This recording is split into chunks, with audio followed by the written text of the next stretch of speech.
ওমরে ফারুক রাদিয়াল্লাহু তাআলা আনহু এমন আল্লাহর গোলাম, বাতাসের কয় আমার খবর পৌঁছায় দাও।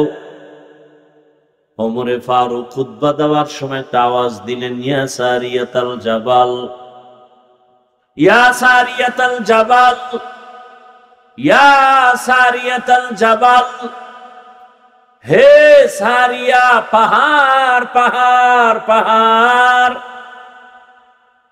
ওমর আওয়াজ দেয় মদিনায়। সারিয়া হলো 2000 কিলোমিটার দূরে ইরানে। সারিয়াকে জিজ্ঞাসা করা হলো ওমরের আওয়াজটা কেমন শুনেছো? বলে কাছে বসে বললে যেমন শুনি তেমনই শুনেছি। খাকো বাদো আবো আতিশ বন্দান, পামানে তু মুর্দা বাহাক জিন্দা।